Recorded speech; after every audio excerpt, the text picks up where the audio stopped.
Hello students, welcome to banking classes. Dear students, today I am going to discuss the KYC requirements. Beta, this is very important terms.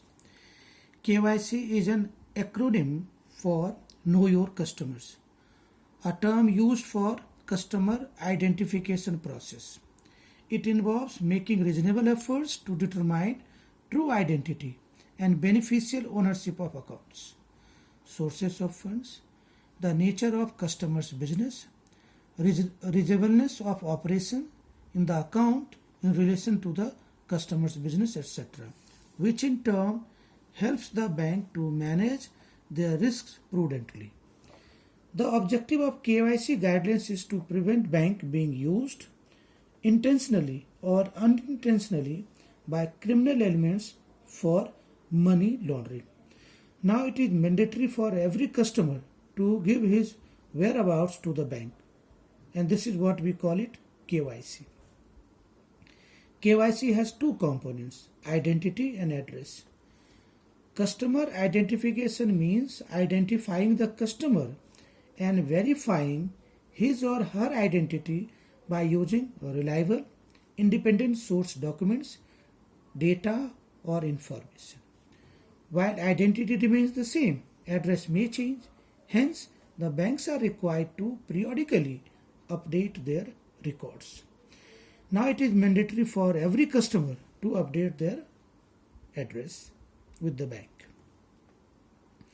Reserve Bank of India has issued guidelines to banks under Section 35A of the Banking Regulation Act 1949, Section 35A, and Rule 7B of Prevention of Money Laundering, maintenance of records of the nature and value of transactions, the procedure and manner of maintaining, and time for furnishing information and verifications, and maintenance of records of the identity of the clients of the banking companies, financial institutions, and intermediaries rules 2005. So students, you can see how government is active regarding the money laundering. Any contravention thereof or non-compliance shall attract penalties under the Banking Regulation Act. Now one question arises, what is money laundering? Money laundering is the process whereby the proceeds of the crime like drug trafficking, child pornography are transferred into legitimate money or other assets. Money obtained from certain crimes such as extortions, insider trading, prostitutions, drug trafficking, illegal gambling, tax evasion is dirty because you are not paying tax on that amount. It needs to be cleaned to appear to have derived from non-criminal activities so that banks and other financial institutions will deal with it without suspicious.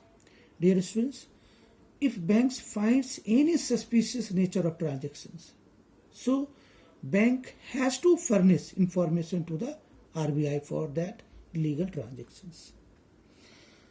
अब बेटा stages is money laundering मैं आपको बता दूं, यहाँ पे मैंने आपको 3 वर्ड बताना है, प्लेसमेंट, लेयरिंग और इंटीग्रेशन।